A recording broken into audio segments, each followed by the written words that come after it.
For decades, nations have fiercely guarded their economic dominance. They have relied on traditional tools, tariffs, sanctions, and control over global financial systems. Today, a new weapon is emerging on the world stage: digital currency. China, with its ambitious digital yuan project, also known as ECNY, is leading this silent financial revolution. This is not about tanks and missiles. This is about reshaping the very architecture of global finance. China is leveraging technology to challenge the long-standing dominance of the US dollar. The outcome of this struggle will have profound implications for the balance of power in the 21st century. The digital yuan is not simply another cryptocurrency like Bitcoin. It is a central bank digital currency, or CBDC, issued and backed by the People's Bank of China. This gives it inherent stability and government backing, unlike the volatile world of cryptocurrencies. The ECNY offers several advantages. Transactions are faster and cheaper, both domestically and internationally. It has the potential to increase financial inclusion, bringing millions into the formal economy. Perhaps most importantly, it provides China with a powerful tool to internationalize its currency and reduce its reliance on the US dollar. For years, the SWIFT system, or Society for Worldwide Interbank Financial Telecommunication, has been the backbone of international payments. However, China's cross-border interbank payment system, known as CIPs, offers an alternative, allowing countries to bypass SWIFT entirely. This is crucial for nations seeking to reduce their exposure to potential US sanctions. CIPS is rapidly expanding its reach, connecting hundreds of financial institutions worldwide. This allows for faster and more direct yuan-denominated transactions, further diminishing the role of the US dollar in these exchanges. The implications are significant, as it weakens America's ability to exert financial pressure on the global stage. The shift towards the yuan is already happening. Kenya recently purchased oil using yuan, highlighting the growing acceptance of the Chinese currency for commodities trading. Argentina, facing a shortage of US dollars, opted to repay part of its IMF loan in yuan. Across Southeast Asia, the use of yuan in trade with China is rapidly increasing. This trend is driven by necessity as well as a desire to reduce dependence on the US dollar. The digital yuan, with its speed and efficiency, is well positioned to capitalize on this growing trend. The world watched with bated breath as Donald Trump reclaimed the presidency. His first term had been a turbulent period marked by unorthodox policies and unpredictable pronouncements. The global order, painstakingly constructed over decades, had been shaken. Now, with his return, a sense of unease settled upon the international community. Would this be a period of renewed stability or a descent into deeper chaos? The early signs were not encouraging. Trump, true to his America First mantra, doubled down on protectionist policies. His focus remained on renegotiating trade deals and erecting tariff barriers. While he argued that these measures were necessary to protect American jobs and interests, the rest of the world saw them as a retreat from global leadership. The uncertainty was palpable. Businesses, used to operating within a predictable framework of global trade, were left scrambling. Investors, seeking stability and clarity, grew wary. The rules of the game, it seemed, were constantly changing. At the heart of the global economic order lies trust. Trust in the stability of markets, trust in the predictability of policies, and trust in the word of nations. This trust, carefully cultivated over generations, is the bedrock upon which global trade and investment flourish. Yet, under the Trump administration, this bedrock began to crumble. The administration's approach to policymaking was often characterized by impulsiveness and a lack of transparency. Announcements were made, only to be contradicted or reversed later. This inconsistency bred uncertainty, and uncertainty is anathema to investment. The consequences were not long in coming. Foreign investors, once eager to park their money in the perceived safety of United States assets, started to have second thoughts. The flight of capital was gradual at first, a trickle that soon turned into a steady stream. For decades, the United States had been the linchpin of the global order. It was the guarantor of security, the champion of free trade, and the leader of the free world. Allies, reassured by America's commitment, had structured their economies and foreign policies accordingly. But with Trump's return, this long-held assumption was called into question. The imposition of tariffs, particularly on close allies like Canada, Mexico, and the European Union, sent shockwaves through the international community. These were not hostile nations but trusted partners, and yet they were being treated with suspicion and hostility. The message was clear. America was no longer interested in playing its traditional role. It was retreating inward, prioritizing its own narrow interests over the needs of the global community. Trade wars, as the saying goes, are easy to start but difficult to end. Trump's aggressive use of tariffs ignited a cascade of retaliation from trading partners around the world. The European Union, long a bastion of free trade, responded with tariffs of its own, targeting iconic American products like Harley-Davidson motorcycles and Kentucky bourbon. China, the world's second-largest economy, was a particularly formidable adversary in this trade war. It responded to U.S. tariffs with retaliatory measures targeting American agricultural products, a sector heavily reliant on exports. The impact on American farmers was swift and severe. Canada, America's northern neighbor and closest trading partner, was also drawn into the fray. It imposed tariffs on a range of U.S. goods, from ketchup to playing cards. The trade war, once a distant threat, had become a painful reality.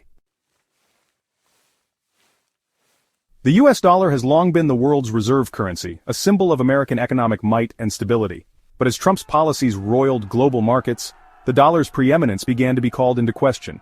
Central banks around the world, once content to hold the bulk of their reserves in U.S. Treasury bonds, began to diversify their holdings. The numbers were telling.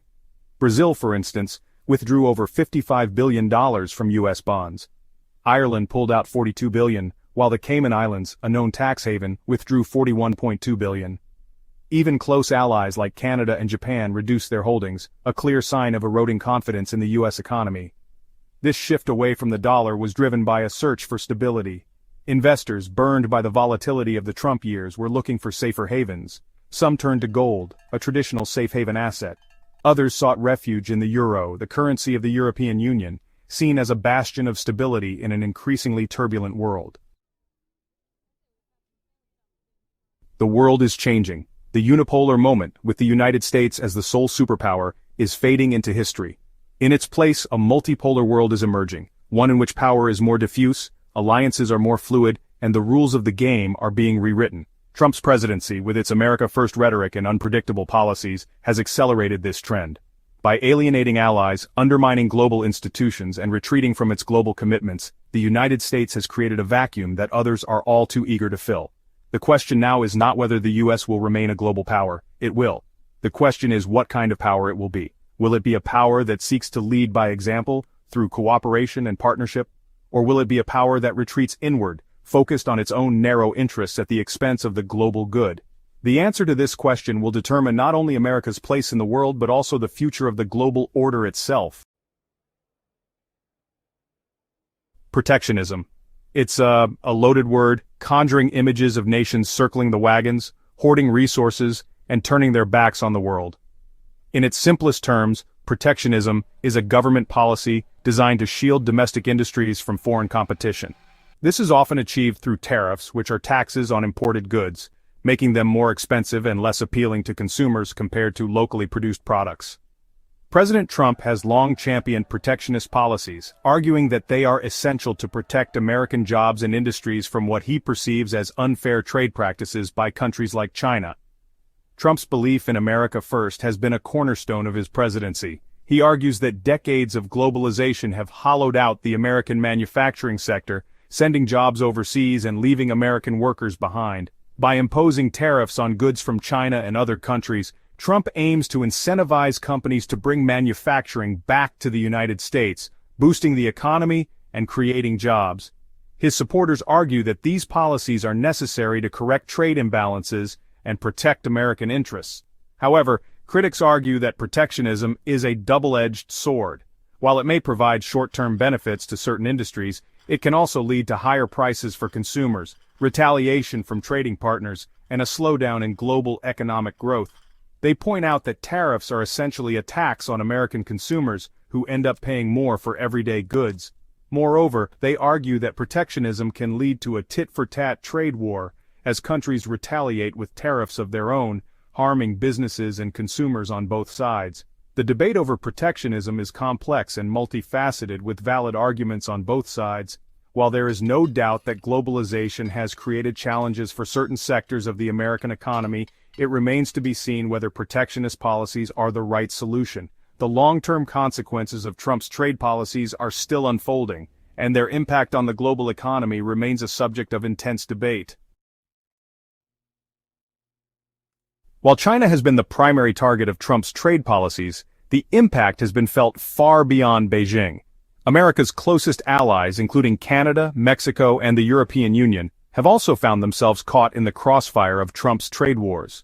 These allies, long accustomed to a close and collaborative relationship with the United States, have been blindsided by Trump's aggressive approach to trade, which seems to prioritize American interests above all else. The imposition of tariffs on steel and aluminum imports from Canada and Mexico, justified on the grounds of national security, sent shockwaves through these countries, which are among America's largest trading partners. The tariffs disrupted supply chains, increased costs for businesses, and strained diplomatic relations.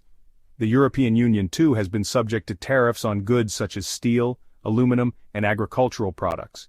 These tariffs have been met with retaliatory measures from the EU, further escalating tensions and creating uncertainty in the global trading system. The trade war has had a chilling effect on global trade, with businesses hesitant to invest and expand amidst the uncertainty. The International Monetary Fund has warned that the trade war is a threat to global economic growth, and that a full-blown trade war would have significant costs for all involved.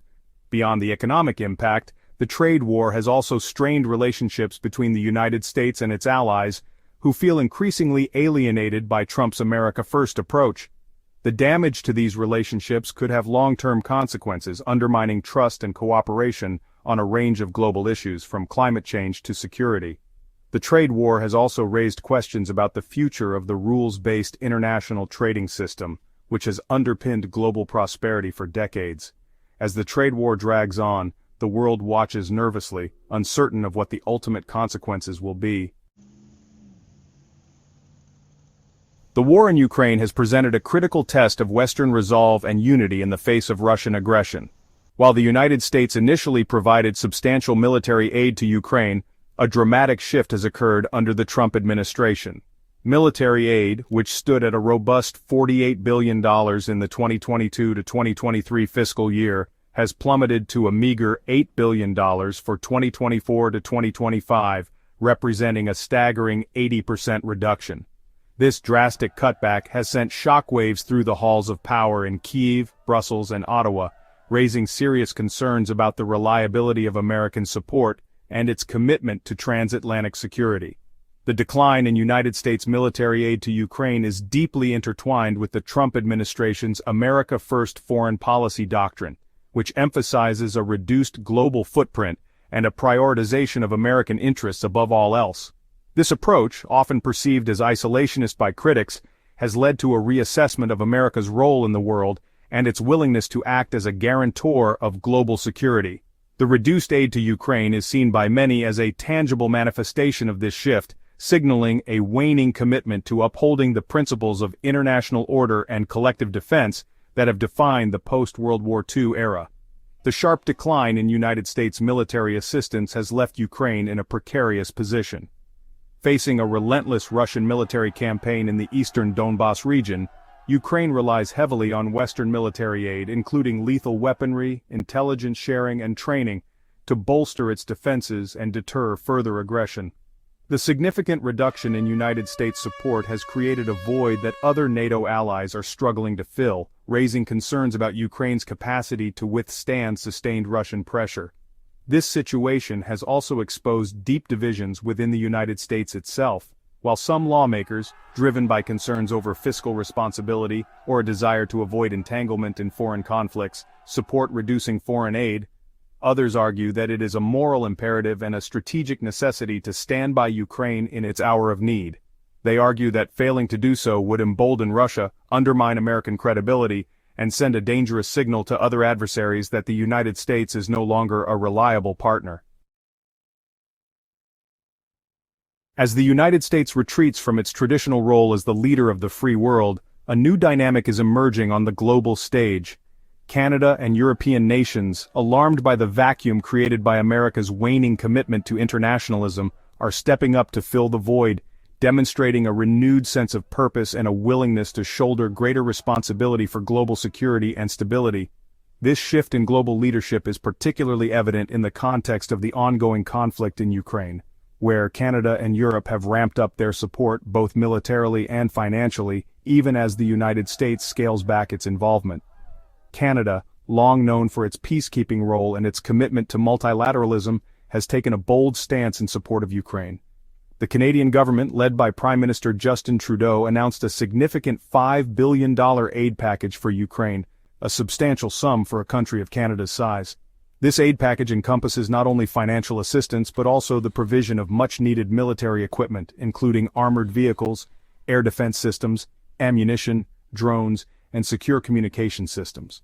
Canada's commitment to Ukraine's defense goes beyond mere material support. It reflects a deep-seated belief in the principles of sovereignty, territorial integrity, and the right of nations to determine their own destiny. Across the Atlantic, European nations are also stepping up their support for Ukraine. Germany, often criticized for its reluctance to engage in military interventions, has pledged a substantial $8 billion aid package for 2025, signaling a significant shift in its foreign policy outlook. France, a major military power in Europe, has deployed armed drones and long-range missiles to bolster Ukraine's defenses, demonstrating its willingness to provide concrete military assistance in the face of Russian aggression.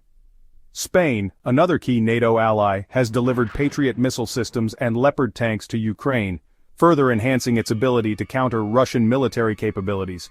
This surge in support for Ukraine from Canada and Europe is not merely a matter of altruism or a knee-jerk reaction to Russian aggression. It represents a calculated strategic decision to defend the rules-based international order that has underpinned global peace and prosperity for decades. These nations recognize that Russia's actions in Ukraine pose a direct threat to this order and that failing to confront this aggression would have far-reaching consequences for global security. In a move that has sent shockwaves through the international community, Canada has taken the unprecedented step of seizing Russian assets to fund aid for Ukraine. This bold action, a first in modern history, has ignited a heated debate about the sanctity of sovereign assets, the limits of international law, and the potential consequences of such a precedent. While Canada argues that it is simply holding Russia accountable for its actions and using its ill-gotten gains to support the victims of its aggression, critics warn that this move could have far-reaching implications for the global financial system and could set a dangerous precedent for future conflicts. The seizure of Russian assets, a move that was once considered unthinkable, reflects the growing frustration and anger among Western nations over Russia's continued aggression in Ukraine. Despite facing severe economic sanctions and international condemnation, Russia has shown no signs of relenting in its military campaign, prompting calls for more drastic measures to pressure the Kremlin to change course. Canada's decision to seize and liquidate Russian assets within its jurisdiction, including bank accounts, properties, and other holdings, is a direct response to this sentiment, aiming to impose a tangible financial cost on Russia for its actions. The Canadian government has defended its decision, arguing that it is justified under both domestic and international law. They point to the fact that Russia has been found in violation of international law through its invasion and occupation of Ukrainian territory, and that the seized assets represent the proceeds of corruption and illicit activities by individuals and entities linked to the Russian government. Moreover, they emphasize that the funds generated from these assets will be used exclusively to support Ukraine's reconstruction and to provide humanitarian assistance to those affected by the conflict. However, this unprecedented move has not been without its critics.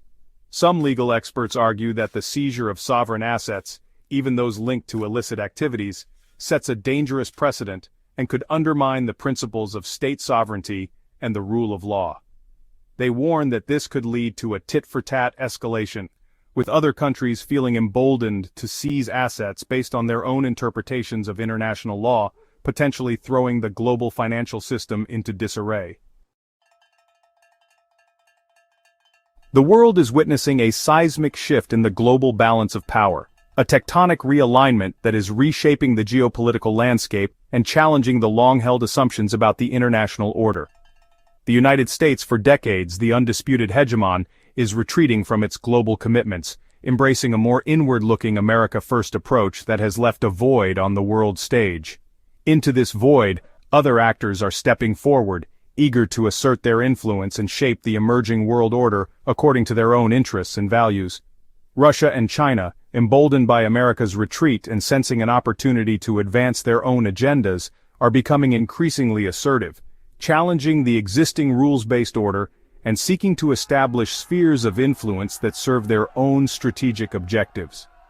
Russia, under the leadership of Vladimir Putin, has demonstrated its willingness to use military force to achieve its geopolitical goals, as evidenced by its annexation of Crimea in 2014 and its ongoing war in Ukraine. Frustrated by what it perceives as Western encroachment on its borders and seeking to restore its former glory, Russia is flexing its military muscles, forging alliances with like-minded actors, and seeking to undermine Western unity and resolve. China, meanwhile, is leveraging its economic might to expand its global influence, investing heavily in infrastructure projects, securing access to critical resources, and promoting its own model of authoritarian capitalism as an alternative to the Western liberal democratic order. While the United States remains a formidable military and economic power, its ability to shape the global agenda is waning. Its retreat from multilateralism, its erratic foreign policy, and its domestic political divisions have eroded its credibility and alienated many of its traditional allies. This has created an opening for other actors, such as Russia and China, to step into the breach and advance their own interests. The rise of these revisionist powers, coupled with the decline of American hegemony, has cast a long shadow over the future of the international order. The question is no longer whether the world is moving towards a multipolar system, but what shape this new order will take. Will it be a world governed by rules and cooperation, or will it be dominated by great power competition, spheres of influence, and the threat of conflict? The answer to this question will depend on the choices that nations make in the coming years. Will they choose the path of cooperation and dialogue, or will they succumb to the siren song of nationalism, protectionism, and zero-sum thinking? The stakes could not be higher.